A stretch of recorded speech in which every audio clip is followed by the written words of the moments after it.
celles et ceux qui nous regardaient. Bonsoir Joseph. Je vois que tu as Bonsoir. l'œil pétillant, le teint solaire. Peux-tu nous dire devant quoi tu poses? On devine un lac. Est-ce que c'est vraiment l'aimant?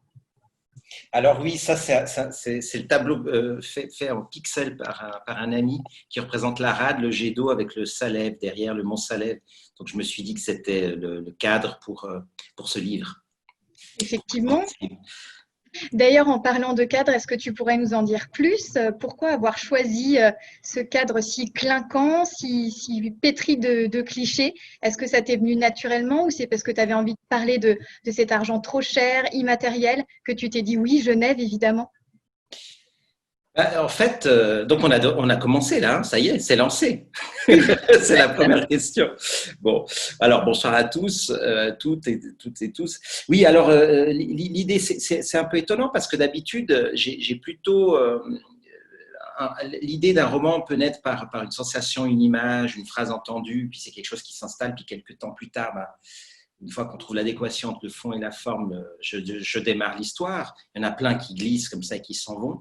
Mais ce livre-là, c'est un peu particulier parce que c'est à la fois quelque chose qui est une volonté d'écrire une petite fresque d'une époque, d'un lieu et d'un temps donné. En même temps, il y a dedans des choses qui sont aussi des souvenirs d'enfance parce que mes parents travaillaient pour des familles très très riches. Mon père était chauffeur, ma mère gouvernante. Puis donc, il y a pas mal de souvenirs aussi de ces lieux et de certains personnages que j'ai pu côtoyer entre l'âge de 8 et 12, 13 ans. Et puis, il y avait l'idée aussi de parler d'une époque, la fin d'une époque et le début d'une autre, parce que pour moi, l'année 89-90 représente un vrai passage de l'histoire. Il y a la chute du mur de Berlin, il y a l'effondrement du bloc communiste, et puis il y a l'arrivée sur Terre, on va dire, du web, qui a été créé à Genève, au CERN, et qui était finalement donné au monde. Hein. Tim Berners-Lee va faire un cadeau, on va dire, à l'humanité de ce web, et du coup, tout va être dédoublé. La réalité, notre monde va se dédoubler, va devenir tout ce qu'on retrouve dans la réalité, on va le retrouver dans le monde du virtuel. Donc il y avait plusieurs choses comme ça, et puis j'avais aussi envie de faire quelque chose en lien avec cette ville dans laquelle je vis depuis beaucoup de temps. J'y pars souvent, j'y reviens, mais elle m'accompagne, cette ville de Genève, et en même temps c'est une ville qui est proche parfois d'une forme de distance. C'est une ville qui change en permanence, qui a peu de mémoire collective, peu de racines, elle garde peu ses racines. Je dis en plaisantant que parfois j'ai l'impression de vivre dans un hôtel. Et voilà, et donc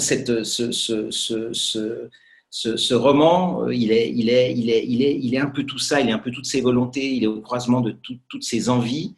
Et puis j'avais envie, voilà, de raconter quelque chose sur ce monde d'avant finalement. La géographie de Genève, son biotope, au fond, correspond bien à ce monde de la banque. Il serait difficile de faire du roman social à Genève. Donc tout d'un coup, il y a adéquation entre le territoire et l'histoire qu'on veut raconter. Voilà, c'est une somme finalement de toutes ces choses. Et restons d'ailleurs peut-être encore sur Genève, parce que c'est important. Tu le dis effectivement que tu n'allais pas faire un roman social, donc on se tourne davantage vers la comédie de mœurs, parce qu'effectivement, tes personnages, alors même s'ils sont représentants de certains stéréotypes, ce sont juste des figurants. Les protagonistes, eux, ils sont vraiment issus d'une histoire individuelle qui se retrouve d'un seul coup projetée dans un système excessif. Et quand on a lu tes précédents romans, on sait ton goût pour les non-lieux, que ce soit des aires d'autoroute, des saunas. Et Genève, qui a quand même une aura assez impressionnante, se retrouve être un non-lieu. Et dans ton roman, elle est d'ailleurs finalement incarnée par des personnages qu'elle n'a pas enfantés. En fait, oui, il y a ce paradoxe. À la fois, déjà, c'est une ville, comme je la raconte, 89, c'est une ville qui a énormément changé. Il y a plein d'endroits que je décris qui n'existent plus. En même temps, il y en a certains qui existent encore. C'est énormément gentrifié aussi. Et puis, effectivement, tous ces personnages, quasiment, sont des personnages venus d'ailleurs et qui viennent la peupler, qui viennent l'habiter, qui viennent créer enfin, les liens entre les différents personnages. Effectivement, on a des Corses qui arrivent à Genève, on a un avocat lyonnais, Aldo, c'est un fils d'immigrés italiens, Svetlana, Svetlana vient de Tchécoslovaquie. Voilà. Donc effectivement, parce que Genève, c'est ça aussi, c'est une ville en fait où vous rencontrez très peu de Genevois de souche, on va dire, et puis c'est une ville qui est aussi une ville de passage. Il y a des organisations internationales aussi qui fait que les gens arrivent, restent 3, 4, 5 ans, et puis s'en vont. Et donc, il y a beaucoup de brassage. Et donc, il y a quelque chose qui fait qui empêche de vraies racines. Et contrairement justement à Charles Ferdinand Ramus, que je cite dans ce livre, qui était un écrivain suisse qui a posé vraiment de vraies racines, je m'étais aussi posé la question, comment construire un roman finalement dans une ville, et moi qui suis aussi un déraciné et qui suis un rital, on va dire, qui habitait dans ces villes, qui est parti, qui est revenu, mais comment faire quelque chose avec un lieu qui est un lieu de passage au fond, un lieu de transit pour beaucoup de gens, et en même temps que ce soit un personnage, en même temps que quelque chose existe avec ça, où et peut-être, voilà, c'est un décor, mais c'est plus qu'un décor, c'est aussi un personnage, cette ville, mais à la fois j'avais envie que ça s'ancre dans quelque chose qui est à la fois mouvant, mais qui en réalité existe aussi. Et c'est un peu, oui, c'est le paradoxe des hôtels finalement. C'est des choses qui continuent à exister. Les gens les traversent, des histoires arrivent. Il y a des mémoires d'anecdotes. Finalement, c'est plus qu'une mémoire de collectif, c'est une mémoire d'anecdotes qui se mettent en place. Et ces gens contribuent à ce moment-là et ça, c'est quelque contribuent chose... dans le livre et dans l'histoire qui est la mienne. Et c'est vrai que ça, c'est très incarné par tes personnages, le fait d'être ce qu'ils sont à un instant T, vraiment à l'image de la ville, parce que quand on les rencontre, on sait très peu de choses sur eux, sur leur passé, et on comprend bien que c'est pas ça qui nous intéresse, parce que c'est pas ça qui va les faire devenir ce qu'ils sont. C'est ce paradigme que tu as choisi du toujours plus dans cette ville clinquante qui les met dans un endroit où ils peuvent se comparer à des échelles qui n'ont pas valeur peut-être ailleurs. Et ça, c'était quelque chose que tu avais à cœur de traduire à travers ton roman, ou ça t'est venu, ces enjeux sont nés pendant l'écriture? Non, c'est quelque chose qui était pensé avant. Alors, je ne fais pas de plan. Hein. Quand je commence une histoire, j'ai un début, je sais plus ou moins où je veux aller. J'aurais souhaité vraiment pour ces deux personnages principaux une fin différente, mais on ne décide pas tout, contrairement à ce que je laisse entendre dans le livre. L'écrivain n'est pas toujours ce démiurge qu'on croit. Et puis oui, effectivement, il y a ce paradigme du toujours plus. C'est vrai que quand vous allez sur la rive gauche de Genève, il y a une partie de rive droite aussi, mais c'est hallucinant le concentré de multimillionnaires, milliardaires qu'il y a, avec des domaines incroyables, avec et effectivement même des gens comme finalement une sorte de lumpenprolétariat, parce qu'il existe, parce qu'il y a tous les gens qui travaillent voilà, dans les supermarchés, les domestiques, les jardiniers, même ces microcosmes de lieux où il y a toutes ces villas, toutes ces maisons, mais il y a toute une économie qui tourne là autour. Et puis effectivement, il y a cet Aldo qui trouve le moyen, finalement, il est prof de tennis dans un club prestigieux, le plus prestigieux de la ville. Il a une vie quand même relativement confortable, mais quand il voit les autres voitures sur le parking, la sienne, c'est la plus minable, alors que c'est quand même une Alfa, c'est pas rien et tout, mais il voit ses Porsche, ses Lamborghini, tout ça, et puis il dit, mais je veux plus. Et tout d'un coup, c'est comme s'il avait trouvé le moyen de mettre le pied dans la porte et de pouvoir entrer peut-être dans ce monde-là. C'est un petit qui veut devenir grand, qui veut, comme on dit vulgairement, péter plus haut que son cul, et puis c'est un monde qui on ne vous laisse pas entrer comme ça. Et il va se faire avoir inévitablement. Il pense que ce rêve où seul le ciel serait la limite est accessible aussi pour lui, mais ce n'est pas le cas. On va lui dire, tu peux arriver jusque-là, mais au-delà, tu ne fais pas partie de notre monde, tu n'es pas l'un des nôtres finalement. C'est ça la chose terrible Non, et d'ailleurs, tes personnages, on les sent chargés d'enjeux qui ne leur appartiennent pas vraiment. C'est d'un seul coup, c'est peut-être la société dans laquelle ils se trouvent, le biotope, comme tu dis, qui les fait désirer des choses qu'ailleurs, auxquelles ils n'auraient même pas songé. Aldo et Svetlana, on pourra revenir sur eux.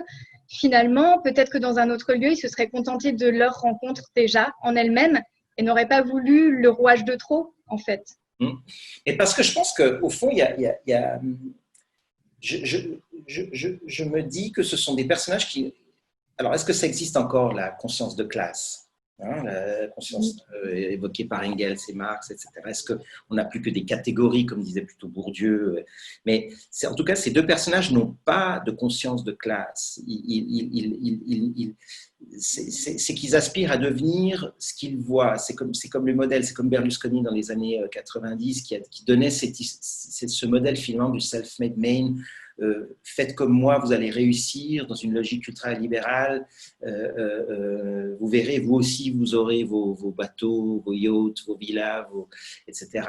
Donc, c'est pour ça que même, je me souviens, à l'époque, quand il y avait eu le vote de Sarkozy, en fait, beaucoup de gens, et c'est quelque chose qu'on retrouve maintenant, qui en fait devraient voter finalement pour les candidats qui représenteraient leurs intérêts, vont voter pour un autre candidat dans l'idée qu'un jour, ils seront, eux, de l'autre côté de la barrière et qu'ils auront les privilèges qu'ils souhaiteraient avoir maintenant. Donc, ils se projettent dans l'avenir, finalement. On a quelque chose d'assez tendancieux.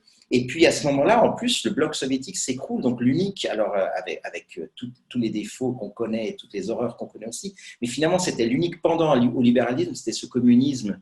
Mais il n'existe même plus. Donc, c'est feu vert, c'est bon, lâchons les chiens. Et puis, c'est vrai qu'avec l'arrivée de cette économie qui sera à flux tendu grâce au web, eh bien, plus rien ne sera comme avant. Et d'ailleurs, on passe de l'idée de l'économie à la finance, ce qui est encore une autre étape, à mon avis. Oui, il y a une autre étape vers de l'irréalité aussi, une dématérialisation, alors que en 89, on peut encore parler d'artisanat dans le maniement de cet argent qui se fabrique lui-même. Et d'ailleurs, tes personnages, c'est intéressant, ils naviguent finalement donc entre une forme de déterminisme quand même social et en même temps le côté très shakespearien, jouet du destin. Et tu as un procédé littéraire assez particulier pour les accompagner dans ce flou artistique pourtant concret. C'est qu'en fait, tu t'adresses à eux au-delà de l'auteur, du démiurge que tu es, qui connaît très bien leur finalité. C'est que le temps de la narration, tu leur parles. Alors avec Aldo, tu vas avoir un côté coach, tu vas lui dire « mais oui, t'es beau, vas-y ». Avec Mimi Léoné, sur laquelle on reviendra, c'est ta favorite, donc tu as besoin de rester avec elle dès qu'elle se présente sur la page. Svetlana reste l'intrigante pour toi. Est-ce que ça t'est venu vraiment dès le départ ou alors c'est dans l'écriture, d'un seul coup, tu t'es mis à leur parler et à te dire je vais rester enfermée avec eux? Ça, c'est quelque chose qui vient, j'appelle ça une sorte de… Ouais, le mystère. C'est-à-dire que quand on écrit, c'est vrai, je pense que beaucoup d'écrivains doivent vivre ça aussi, c'est il y a quelque chose de l'ordre presque de l'hypnose à un moment donné qui arrive, c'est qu'on est tellement dans l'histoire, il y a des choses qui arrivent, on ne sait pas trop d'où elles se mettent en place, elles se juxtaposent, il y a quelque chose de l'ordre de l'intuition, et puis tout d'un coup, voilà, il y a cette idée qui est arrivée que je ferai dans ce roman, mais plus dans d'autres romans, où je m'adresse à mes propres personnages, où je parle avec eux par moments, mais je ne suis pas le narrateur, j'essaie d'être moi-même le Joseph qui parle avec eux.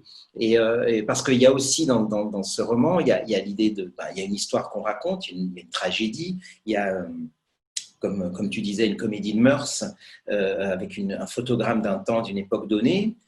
Je ne dénonce rien, je raconte, au fond, parce que voilà. Et puis, il y a aussi une réflexion sur le roman. Qu'est-ce qu'écrire un roman aujourd'hui, au XXIe siècle? Qu'est-ce qu'on peut apporter de neuf? Alors, moi, je pense que beaucoup de choses ont été faites, peut-être l'essentiel, d'où le titre, la soustraction des possibles. Dès qu'une chose est faite, c'est une chose en moins qu'on peut faire. Mais on peut, par moment, y apporter peut-être de petites pépites, de petites choses un peu surprenantes. Et ça, c'en est une, j'espère, qui apporte quelque chose dans une réflexion d'écriture aussi. Donc, il y a ces divers niveaux qui se superposent, on va dire. Et si tu me permets, j'avais juste envie de lire quelques lignes qui illustrent tout à fait ces strates en fait de narration pour que celles et ceux qui n'auraient pas encore lu aient une idée de ce procédé si particulier. Donc, c'est avec Mimi Léoné, qui est plus corse que son île et qui est un personnage vraiment très intéressant, qui a une vraie prise de hauteur sur la tragédie finalement. Mimi sourit. Ce n'est pas souvent alors, on reste encore un peu avec elle le lendemain. Ça me fait plaisir, vous le savez. Elle aussi partage cette idée que le transport d'argent en El Delta est foncièrement poétique. Son argent de surcroît, celui du clan et de la famille. Même si Mimi reste sobre dans ses dépenses, assise sur ces millions qui ne signifient plus rien pour elle. C'est tout à fait le genre d'anecdote qu'on suppose inventer. Moi, je suis convaincue que toute fabulation, quelle qu'elle soit, la plus saugrenue, la plus invraisemblable, a déjà pris pied dans la réalité. C'est l'occasion peut-être que tu nous racontes cette petite anecdote qu'à la lecture, on pense être une fantaisie de l'écrivain et qui en fait est quelque chose qui a eu lieu. Oui, une fantaisie de vol d'ailleurs. Voilà, parce qu'il y a à différents moments, il y a des sortes d'historiques de choses qui sont faites sur la prostitution des filles de l'Est, sur la prison de Lyon-Corbas, sur l'historique de l'UBS et autres. Et effectivement, il y a dans des moments où on recherche des choses, on va vérifier des sources. Il y a dans ce roman un petit travail de type journalistique, on va dire, de rechercher un petit peu des choses, parce qu'il faut rester en tout cas dans ce qu'on raconte, dans une forme de vérité. Après, l'écriture et l'histoire, on est plus dans la vraisemblance. Et à un moment donné, je tombe sur cet article d'un ancien conseiller de François Mitterrand qui vivait en plus dans le quartier où je vis, qui maintenant est décédé, qui vivait sous pseudonyme et qui racontait qu'effectivement, depuis le Mont Salève, qui est une montagne qui jouxte Genève, qu'on croit toujours à tort que c'est dans le territoire genevois, tellement elle est liée à l'imaginaire des gens qui vivent ici. En réalité, c'est la France, et il y a un départ sur cette montagne qui culmine à 1300 mètres d'El Delta, et puis il y a un club d'El Delta qui est sur le territoire suisse. Et en fait, tout simplement, on ne parle là pas de blanchiment, mais en tout cas d'évasion fiscale. Beaucoup de ces deltaplanes, enfin leurs pilotes transportaient dans des sacs à dos de l'argent. Donc de l'argent français, c'était les Pascal, les billets de 500 francs, et qu'on réceptionnait au club, et puis ensuite on allait apporter tranquillement dans les banques genevoises pour ouvrir un compte. Il n'y avait pas encore, justement c'est ça aussi que permet l'époque, il n'y avait pas encore les lois sur le blanchiment, sur l'évasion fiscale, il n'y avait pas ce rapport des gouvernements, donc il n'y avait pas le compliance, il n'y avait pas toutes ces choses-là, qui fait que ces choses-là étaient possibles. Alors effectivement, quand j'ai lu ça, je me suis dit, on va croire que je l'ai inventé, mais en réalité non. C'est quelque chose qui existe et qui a existé. Enfin, et je trouve ça, justement, je parle presque de poésie parce qu'il faut le faire. C'est quand même quelque chose. Et l'ingéniosité humaine, quand il s'agit de contourner les règles, est extraordinaire. Est extraordinaire. Je m'amuse avec ces personnages aussi. Hein. Oui, effectivement, la réalité a beaucoup plus d'imagination parfois que la fiction, donc il faut vraiment partir à sa rencontre. Donc on a parlé finalement de ta dramaturgie très forte dans l'écriture, parce que c'est vraiment une tragédie. Et je voudrais qu'on revienne aux personnages qui sont très importants. Donc on a évoqué Aldo et Svetlana, qui sont ceux qu'on rencontre très rapidement et qui vont se croiser et qui vont tomber amoureux, ou du moins une forme d'amour qu'ils ne soupçonnaient pas. Mais il y a aussi cette fameuse Mimi Léoné, et je voudrais qu'on s'arrête un petit peu sur elle, parce qu'elle, finalement, elle est à rebours de tous les autres personnages, parce que toujours plus, elle l'a, mais elle n'en a que faire. Parce elle est déjà déshéritée, ce qu'il y avait d'essentiel pour elle dans l'existence. Et c'est un petit peu... Enfin, moi, c'est ce que je placerais comme MacGuffin. François Bunel en a parlé dans La Grande Librairie. Et elle, c'est vraiment un personnage, oui, à rebours, complètement. Est-ce que tu l'avais déjà mis dès le départ dans l'équation, ou elle aussi, elle s'est initiée assez spontanément Elle s'est initiée. Alors, avant de répondre à la question, j'ai parlé un jour avec un monsieur qui est vraiment richissime, et qui me dit, les gens qui n'ont rien ne savent pas ce qu'ils ont. Et alors, ça peut paraître presque une boutade, mais ce monsieur, qui est très âgé maintenant, m'a dit, mais quand j'ai commencé à avoir de l'argent, ma vie a vraiment changé, mais elle n'a pas forcément changé d'un point de vue personnel et intime et affectif. Ça a changé de manière presque négative. Hein. Donc, l'argent n'est pas tout, bien entendu. Bon, après, bien entendu, il en faut, etc. Mais c'était assez étonnant d'entendre ça. Alors, ça me fait penser à ce que tu dis sur Mimi Léoné qui en revient, qui finalement, elle est assise sur des millions, mais c'est une ascète. Et en plus, les choses les plus importantes, elle a perdu son mari, en plus, elle a eu une fille trisomique, elle a vraiment vécu des grandes douleurs qui l'ont fait vraiment énormément relativiser cette richesse et cette façon de posséder. Donc ça c'est une première chose. Et ensuite, excuse-moi, la question donc c'était. Je voulais savoir si ce personnage, tu l'avais dès le départ dans ta tête, dans l'équation. Non, au départ, j'avais. C'est le fameux, cette chose que je nomme le mystère, que j'ai pas trop parfois envie. J'essaie de réfléchir, d'être conscient de qu'est-ce que je fais, pourquoi, comment. Mais en même temps, il y a un certain nombre de choses qui échappent.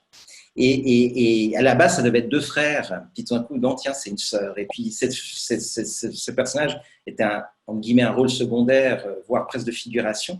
Et puis en réalité, je me suis rendu compte que elle existait, elle a commencé à prendre chair, à prendre corps. Et puis elle est dans les moments clés du roman. Chaque fois qu'elle arrive, c'est elle qui est dans les moments clés. C'est elle finalement une sorte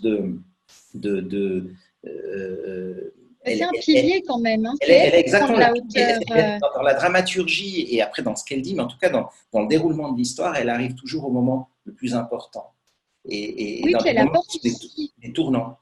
Et puis elle a un appui aussi très littéraire parce que elle, finalement, on parlait de Genève qui était finalement un lieu très déraciné. Elle est corse, donc elle est vraiment sculptée, habitée par l'appartenance à un territoire. Et avant d'aller à Genève, elle veut lire un roman suisse. Donc elle lit Ramu et elle est complètement bouleversée parce qu'elle ne s'attendait pas à découvrir un auteur de cette trempe-là, si loin de chez elle, dans un pays qu'elle n'imagine pas au-delà de Genève.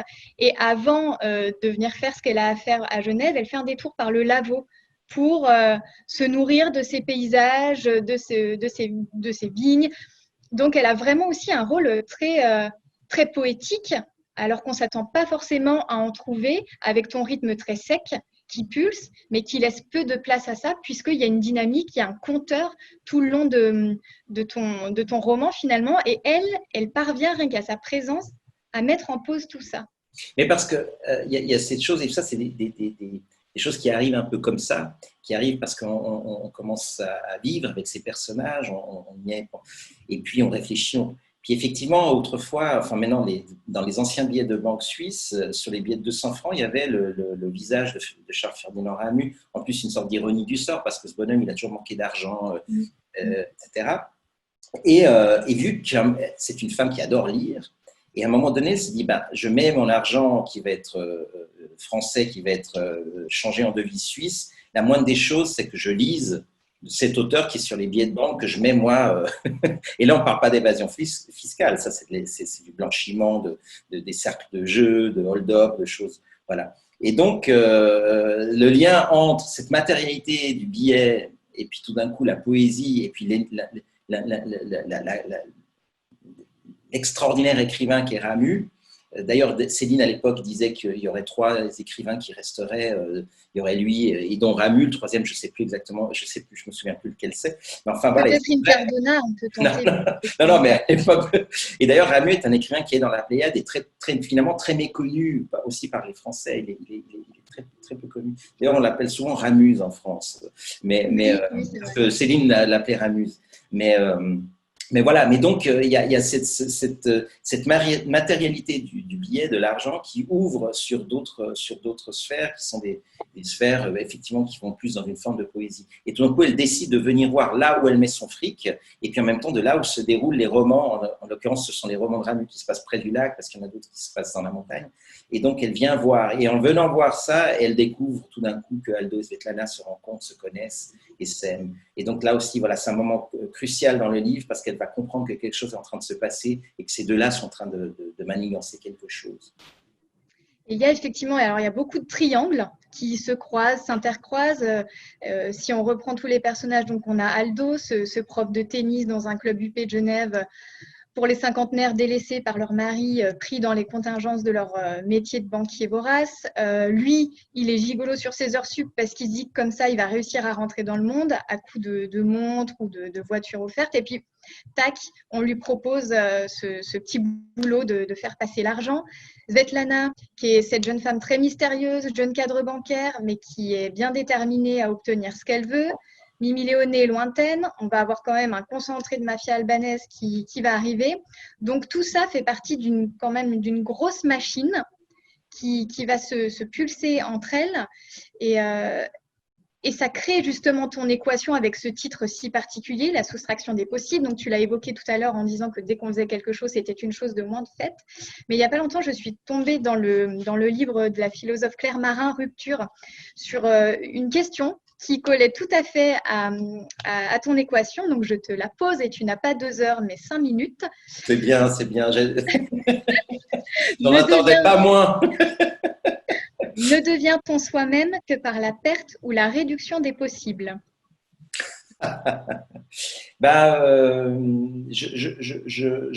Pour devenir soi-même, je ne sais pas. C'est un peu un hasard, là. Je vais de nouveau citer Céline qui disait une chose très, très belle et très dure. C'est quand on connaît le plus grand malheur possible qu'on arrive à se connaître soi-même. Et j'ajouterais, je dirais aussi que aussi par le plus grand bonheur possible, on peut aussi comprendre peut-être qui on est. Et effectivement, je pense que y a ce paradoxe que la souffrance, la douleur, l'expérience de vie, et puis aussi dans la joie, parce que l'expérience de vie est aussi joyeuse,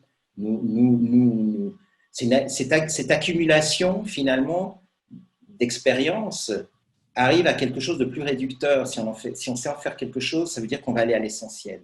C'est que ce surplus, à mon avis, devient ensuite quelque chose qui va vers un moins, mais un moins qui est quelque chose qui nous habite davantage parce qu'on arrive à voir, espérer, trouver les lignes claires de nos vies, de ce qu'on attend, et de ce qu'on est, de ce qu'on veut, de ce qu'on souhaite. Donc, effectivement, je pense que cette accumulation, en fait, paradoxalement, elle nous amène, si on sait en faire quelque chose, vers une forme de dépouillement qui nous fait aller à l'essentiel. Donc, je la trouve très bien. Claire Marin, hein, tu dis? Oui, tout à fait. Bon, je lirai. Mais finalement, tes personnages, ils sont pas très Claire Marin, ils sont plutôt du côté de Ramu, qui, pour le citer, dit que quand on ne peut pas avoir, on détruit. Et pourquoi tu n'as pas… Ben ça, c'est dans, je crois que c'est dans La beauté la beauté sur la terre. Sur la terre. Oui. C'est-à-dire qu'il y a cette jeune fille qui arrive, une jeune cubaine qui arrive dans ce village, qui va créer les… Et puis, il y a un homme qui est amoureux d'elle, et vu qu'il ne peut pas la posséder, il est prêt à la tuer, en fait. Si moi, je ne peux pas l'aimer, ben, personne ne pourra l'aimer. Et donc, c'est ce qui peut-être crée des formes de violence. Donc, quand je ne peux pas avoir ça, je casse tout. Je casse tout parce que c'est insupportable pour moi que quelqu'un ait pas moi. Donc, il y a quelque chose, effectivement, tous mes personnages, quasiment tous, pas tous, parce qu'après, il y a ceux qui arrivent à tirer leur épingle du jeu, sont pris dans cette… Ils ont un peu des œillères des chevaux, enfin, ils n'arrivent pas à s'élever, à regarder. Très peu sont les personnages. Mais finalement, est-ce que c'est pas un peu comme ça que le monde avance? On est pris dans un maelstrom, et puis on n'arrive pas à prendre de la hauteur, ou en tout cas du recul par rapport à ce qu'on est en train de vivre et à relativiser certaines choses. Et tout d'un coup, on se dit, il me faut ça, il faut que je fasse ça absolument. Et peut-être qu'on s'éloigne et on tombe dans le leurre, justement. Alors effectivement, mes personnages sont pris dans… Mais c'est aussi ce qui donne le sel d'un roman. Et voilà, Tolstoï disait que toutes les familles heureuses le sont de la même manière, seules les familles malheureuses le sont à leur façon. Et effectivement, ce qui est intéressant, de raconter le bonheur, c'est peu exportable, c'est vite ennuyeux. Bon, il y a les feel good books, d'accord, mais au fond, la tragédie, l'expérience de la douleur, la traversée d'une vie, c'est ce qui rend les choses captivantes, parce que si on arrive à s'en sortir, c'est ce qui nous enrichit aussi. C'est pour ça qu'il ne faut pas l'éviter, la douleur, à mon avis. Quand elle arrive, il faut la prendre et puis il faut non, effectivement, tes personnages ne l'évitent pas et ne sont pas épargnés du tout. Et justement, j'avais envie, vu que c'est une tragédie, un faux polar, comme a dit Bunel, je trouve vraiment qu'on est plus proche du roman noir. Tu joues avec ça, ce que ton livre n'est ou n'est pas. J'avais envie qu'on lise ton prologue qui est un petit peu justement comme une note d'intention, qui assoit ta prise de hauteur aussi comme Joseph, Démiurge, auteur, qui va accompagner ces personnages-là, juste pour qu'on donne le ton, si tu as envie qu'on se le fasse à deux voix. D'accord, très bien, très bien. Je te laisse commencer avec ton timbre de voix. Toi, tu lis quoi? Je vais lire les éléments. D'accord. Tu liras ce que ça n'est pas. Alors, il y a… La fortune. Mais ce n'est pas une histoire d'argent. Le crime. Mais ce n'est pas une histoire de truand. Le châtiment. Mais ce n'est pas une histoire de bourreau. L'amitié. Mais ce n'est pas une histoire de copain. L'érotisme. Mais ce n'est pas une histoire de désir. La ruse. Mais ce n'est pas une histoire de trahison. La vanité. Mais ce n'est pas une histoire d'ambition. Alors quoi? Rien. Ceci est une histoire d'amour. La mienne. La mienne. Puis en fait, je présente Aldo. C'est pas la mienne, c'est celle d'Aldo. Non, mais il y a une ambiguïté tout de même. Et justement, tu parlais de voilà, ces personnages qui finalement sont perdus et n'arrivent plus à prendre de hauteur. Et je trouvais que finalement, ta manière de les accompagner comme ça littérairement, c'était se remettre à leur hauteur et pas juste les laisser se perdre finalement dans cette trame qui est la leur et leur conférer peut-être une part de dignité finalement, parce qu'il y en a qui sont quand même sacrément pathétiques. On a du mal à les aimer et pourtant tu arrives à les rendre, je ne sais pas si c'est humain parce que c'est assez cliché quand on le dit comme ça, mais tu leur offres cette part de dignité en étant là, en te permettant de les redécouvrir au moment de la narration, alors même que tu sais très bien quel est leur destin. Et parce qu'ils existent, ils font partie du monde, on peut pas les nier. Et c'est vrai que même mes personnages de salauds, en général, j'ai une forme d'empathie pour eux. Parce qu'on voit leur prison, on voit pourquoi ils arrivent là, leur prison mentale, psychologique. Et donc, je ne peux pas ne pas les aimer quand même, parce qu'en plus, ils sont tous nécessaires à l'histoire et au roman. Ils concourent tous. J'ai besoin d'eux parce que sans eux, il n'y a pas leur pendant positif, etc. Et puis, ce début qui est une sorte de. Ce n'est pas un prologue, mais l'histoire démarre juste après. Pour moi, c'est un peu le tableau de Magritte. Ceci n'est pas une pipe. C'est-à-dire que tout ce que ce roman n'est pas, en fait, c'est ce qu'il est. Et puis après, il y a aussi un petit clin d'œil parce que chaque fois, on dit, on me met dans ce qu'on appellerait le polar, qui est une nébuleuse très vaste. Et même toi qui es libraire, on me met où rayon suisse, rayon français, francophone, rayon polar, rayon littérature. Alors à un moment donné, je dis comme ça, il n'y a pas de. Alors j'ai voulu jouer avec ça aussi, parce que finalement, c'est des fausses questions qu'on se pose. Alors effectivement, il y a des romans qui se rangent bien dans une catégorie parce qu'ils ont des codes très précis. Mais après, finalement, l'idée, c'est d'écrire un livre et puis de ne pas le ranger forcément dans une case. Après, je comprends que l'économie et les organisations font qu'on ait besoin de mettre ça dans un rayon particulier. Mais c'est toujours quelque chose qui, à mon avis, est vraiment inutilement réducteur. Donc, j'ai voulu jouer aussi un petit peu avec ça. Bon, je vois que l'heure tourne. Si on veut que tu puisses aussi répondre à un interrogatoire, j'ai juste une dernière question, puisque finalement, tu poses quand même tu soulèves beaucoup de choses philosophiques, malgré tout. Et avec ce qu'on vient de vivre, est-ce que finalement, le luxe in utero, ce ne serait pas tout simplement les mots, le verbe? Je pense que le vrai luxe il y avait cette pub d'Air France il y a une dizaine d'années, quinzaine d'années, le luxe c'est l'espace. Et en disant le luxe c'est l'espace, au fond, le luxe c'est le temps. Et peut-être que ce confinement, dans la mesure du possible, chacun avec ses réalités, c'est peut-être d'avoir donné, c'est ce que j'essaye grâce à mon métier, c'est quelque chose aussi qui fait partie de manière très très liée au fait d'écrire, c'est le fait de pouvoir avoir son temps à soi, de le gérer de la manière la plus autonome, la plus indépendante possible, sans être dépendant ou en tout cas le moins possible des autres ou d'un patron. Voilà. Et donc, c'est peut-être ça le vrai grand luxe, c'est d'avoir du temps à soi. Et peut-être que cette période nous a permis à beaucoup de gens peut-être justement de lever la tête tout simplement de ce rythme effréné, de comprendre que peut-être on garde un certain nombre de choses, d'autres, on peut peut-être les aménager de manière qu'elles nous soient plus naturelles, plus proches de nous finalement. Et donc, on clôture en disant le temps, ce n'est absolument pas de l'argent. Comme ça, on boucle. Ah ouais, oui, effectivement. Du moment que vous avez de quoi vivre et de quoi, voilà. Mais ça a toujours été ma philosophie de vie. Hein. Pour écrire, c'était mon pari de Pascal. C'est un peu je suis parti dans l'idée, j'avais des petits boulots pour avoir du temps pour écrire. Du moment que j'avais pouvais payer mon loyer, pouvoir payer ma nourriture, etc., c'était suffisant. Mais pour moi, voilà. Après, j'ai dû renoncer à la Porsche Cayenne, ça c'est sûr. Oui, et puis tu as gardé juste le côté Philippe Jean, on ne peut pas tout avoir. Quoi. Voilà, ça oui. Je te laisse la parole, Nathalie, peut-être. Alors, j'ai été coupée, je vous ai perdu. Alors, j'ai peut-être perdu des questions, donc je m'en excuse à l'avance. Mais j'ai une première question d'Olivier qui voudrait savoir quel est votre rapport à l'argent. Est-ce que vous avez de la distance, de la fascination, du dégoût ou juste une observation neutre? Pour moi, l'argent, c'est juste un moyen. C'est la monnaie qui nous a permis de faire des transactions au lieu d'avoir une poule contre… voilà, bon, c'est vraiment un moyen. Je pense qu'on a perdu cette idée que l'argent était simplement un moyen et qu'elle n'est pas un but en soi. Je pense que du moment que voilà, voilà, c'est tout simplement un moyen. Elle ne doit pas devenir un but en soi. Je ne vois pas ça autrement.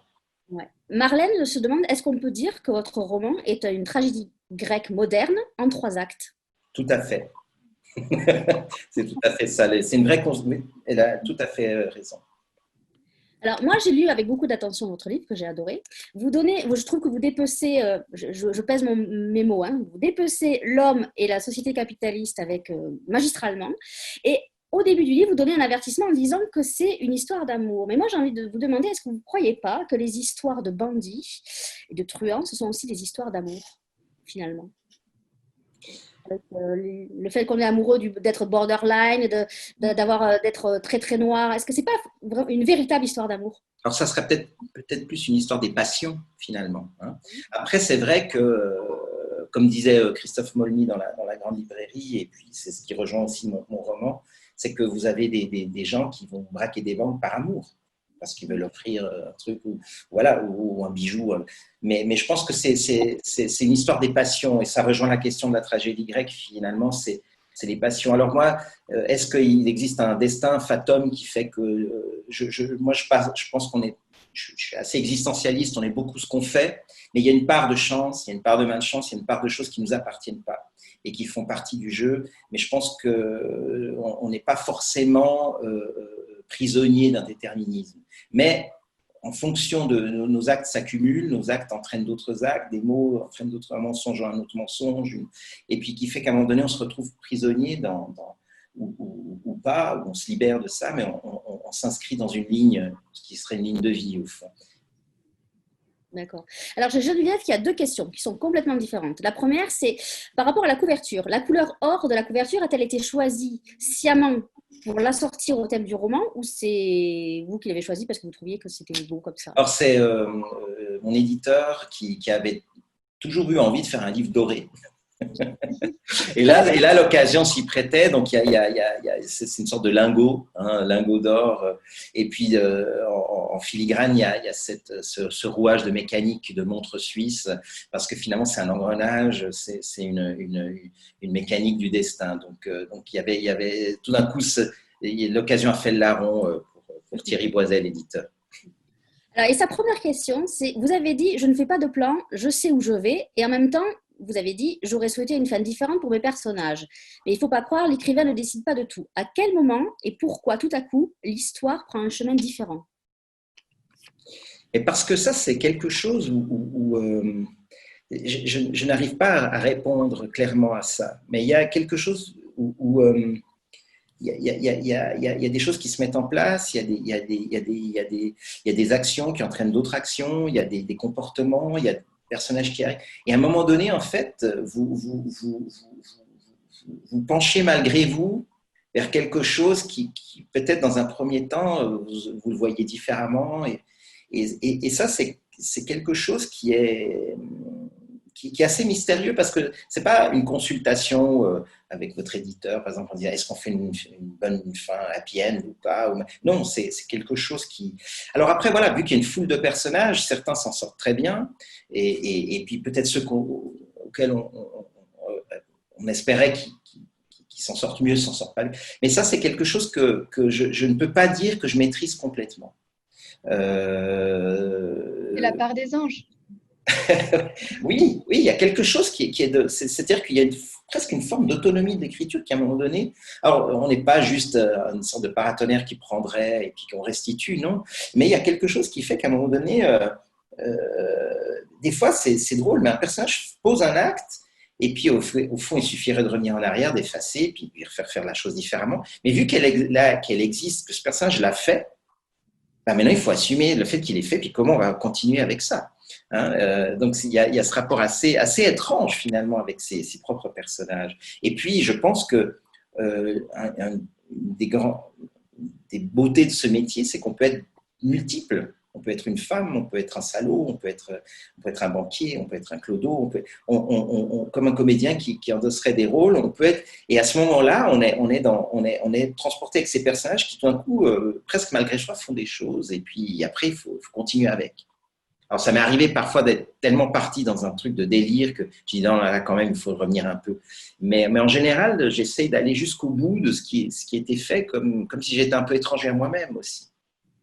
Alors après, j'ai deux questions de Kate. Alors, la première, dans ce livre, vous dites être amoureux de vos personnages féminins. Avec ça, comment on finit un livre?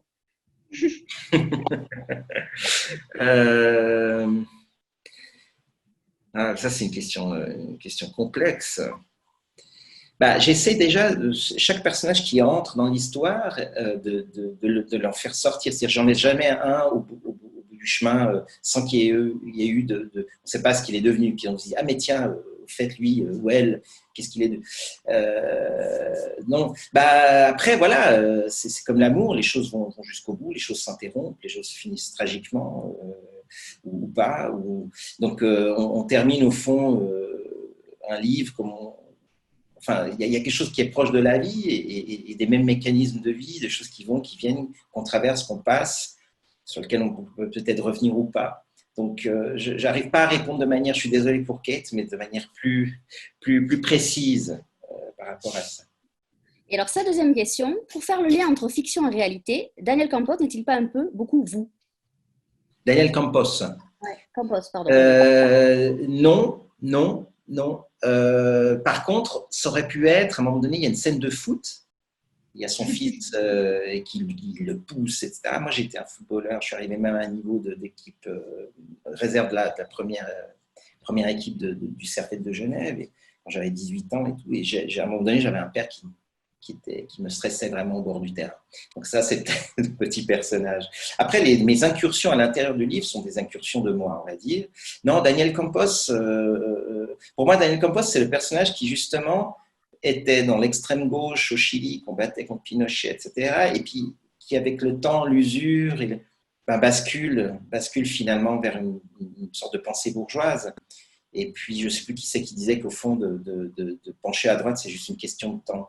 Donc, la vieillesse, la fatigue, le miroitement, on en revient aux questions qu'avait posées Tiffaine au début, le miroitement, tout ça, peut-être dans un autre contexte, il ne l'aurait pas fait, mais là, tout d'un coup, il se dit, tiens, voilà. Et puis, il est fatigué, puis il a lutté, il a perdu toutes ses dents, il n'arrive plus, en fait. Donc, il se range d'une certaine manière. Mais non, Daniel Campos... non. Alors, Kate a beaucoup aimé votre livre et elle dit que, que votre livre a une bien plus grande valeur qu'un lingot d'or. Et elle a aussi encore une autre question très intéressante. Qu'est-ce que vous avez découvert en écrivant ce livre et de manière plus générale, est-ce que vous découvrez quelque chose à chaque livre que vous écrivez? Je découvre parfois, j'essaie sur chaque livre de poser une écriture un peu différente, pas complètement différente, mais en tout cas avec des nuances, avec des choses qui sont de l'ordre de la forme, qui s'adaptent au fond que je vais raconter. Donc ça, c'est des choses que je découvre moi-même sur l'écriture, sur le travail d'écriture, qui est vraiment fondamental pour moi. Et puis oui, un livre, c'est vivre avec pendant 1 an, 2 ans, et c'est aussi c'est une forme d'empathie par rapport à ses propres personnages, une forme d'observation, parce que tout d'un coup, par rapport au sujet que vous traitez, vous allez être très réceptif par rapport à certaines choses. Tout d'un coup, vous allez prendre votre argent à l'automate et puis d'un coup, vous voyez un client, puis tout d'un coup, ce client, vous le regardez d'une manière que vous ne l'auriez pas regardé autrefois parce que vous vous intéressiez pas au sujet. Vous allez lire quelque chose qui fait que cette chose-là va avoir du sens, etc. Donc, il y a effectivement, chaque livre apporte son lot d'expérience. Et vu que je me dis, si je dois surprendre le lecteur, il faut que je me surprenne moi-même aussi. Donc moi-même, je me surprends dans des choses que je découvre. Et puis des fois, je jubile, puis je dis, ah, mais ça, c'est génial. Ça. J'espère que, voilà. Et puis quand je reçois ces témoignages voilà, quand quelqu'un me dit que le livre, il l'a aimé, etc. Pour moi, c'est vraiment une grande joie parce que c'est une forme de communion. Parce qu'avant d'être écrivain, je suis aussi un grand lecteur. Donc moi, quand je reçois ces choses d'écrivain, de choses, mais c'est extraordinaire. C'est extraordinaire. Une vraie joie. Est-ce que vous êtes en train d'écrire un prochain livre là ou vous êtes en pause Alors, j'en ai terminé un. Parce qu'effectivement, ce livre, quand il paraît, moi, je l'ai déjà terminé 1 an avant ou 6 mois avant. Donc, j'ai eu le temps donc, je laisse un petit peu reposer maintenant. Je ne sais pas si ça sera celui-ci qui sera publié le prochain. Donc, il est là. Et il y en a un qui est sur les starting blocks que je pense que je vais commencer cet été. Un autre. Vous avez dit que vous lisiez beaucoup. Est-ce que vous auriez un conseil lecture à donner aux gens qui nous écoutent? Ah mince, j'aurais dû me préparer. Alors, il y a un livre, je l'ai pas là dans la pièce, mais alors bon, c'est particulier, mais ça vaut la peine. C'est une expérience d'écriture. Roberto Bolaño, écrivain chilien, 2666, un gros machin, un gros pavé. C'est 5 livres qui font un livre. Je vous souhaite bonne chance. Il y a peut-être des parties que vous allez adorer, des parties. Moi, il y a de la partie trop, je comprends rien. Mais c'est pas... Voilà, c'est un livre expérience. Ah bah voilà. C'est un livre expérience. Voilà. Sinon, qu'est-ce que j'aurais encore? Un livre, vu qu'on est en Suisse, Flavio Steinmann, publié chez Agone, qui est une maison d'édition qui est à Marseille, si je ne fais erreur, qui s'appelle Bajas. Ça veut dire vaurien en dialecte bernois. C'est un livre traduit de l'allemand et qui est un petit livre qui est un vrai bijou. Un vrai bijou. Flavio Steinmann est un monsieur qui a peut-être 75-80 ans. C'est un livre c'est un petit livre, mais d'une densité, d'une force. Là aussi, un faux polar, en fait. Enfin, c'est tout simplement un petit grand livre. Voilà. Tiffany, un conseil pour nos lecteurs? Oui, moi aussi j'ai un petit grand livre et pour rester dans l'ancrage territorial, je vous présente Coupe sombre d'Oscar Pire qui vient d'être retraduit par les éditions Zoé qui sont ici à Genève. Alors c'est un livre qui est écrit en romanche, qui est une langue d'un canton alpin des Grisons. Et c'est vraiment digne d'un récit à la Hemingway dans Le vieil homme et la mer, puisqu'on suit le héros, Simon, qui après des années passées en prison, n'a pas d'autre lieu où revenir que celui qui l'a vu grandir, sauf qu'il sent peser le poids des regards de toutes et tous.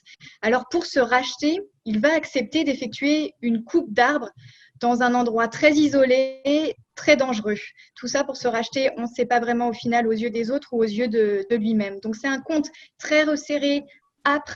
C'est bouleversant et c'est aussi un pas de côté peut-être sur une littérature suisse qu'on ne connaît pas puisque la Suisse n'a pas qu'une littérature francophone.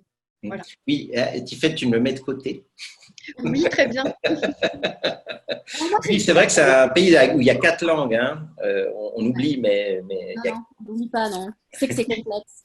Alors moi, je suis partie parce qu'il y a eu beaucoup de demandes sur des livres un peu drôles. Alors moi, je suis partie sur un livre d'une auteure qui d'habitude écrit des choses qui sont pas spécialement drôles, où il y a de la réflexion. C'est Delphine Berthelon qui avait écrit ce livre et c'est sorti chez J'ai lu. Ça s'appelle Cabine commune. En fait, c'est l'histoire de vendeuses et de clientes dans un grand magasin de prêt-à-porter.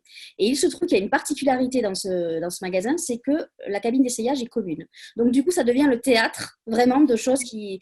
Mais c'est vraiment hilarant. Il y a des super histoires. Pour les gens les lecteurs qui voulaient rigoler et passer un moment de détente, voilà, vous avez Cabine commune de Delphine Berthelon aux éditions J'ai lu. En tout cas, je voulais vraiment vous remercier, Joseph, d'avoir été avec nous ce soir. Je rappelle que votre livre, La soustraction des possibles, est sorti aux éditions Finitude. J'engage les lecteurs à aller demain en librairie, demain ou ce soir encore, si elles sont encore ouvertes, pour aller se procurer, pour ceux qui ne l'ont pas lu, parce que c'est vraiment un petit bijou. Alors, je sais qu'il y a eu débat. On ne savait pas comment classer votre livre. C'était un thriller, un roman noir, un roman... Moi, je suis d'accord avec une journaliste du Monde qui a dit que de toute façon, c'était un roman très réussi. Donc voilà, vous avez écrit un roman très réussi que j'engage à nos amis lecteurs d'aller lire rapidement. Merci beaucoup, Tiffany, d'avoir été avec nous en direct de Genève. Je remercie tous les lecteurs qui nous ont écoutés avec beaucoup d'attention. Demain, nous serons là à 19h avec Gaël Pingot pour les cœurs imparfaits aux éditions Erol. Je vais vous souhaiter une très belle soirée. Je vous remercie encore et puis je vous dis à très vite peut-être. Et puis moi aussi, je vous remercie tous, toutes. Vraiment, c'est extraordinaire ce que vous faites. Et puis voilà. Bonne soirée à vous. Merci Joseph, merci Tiffany. Au revoir. À bientôt.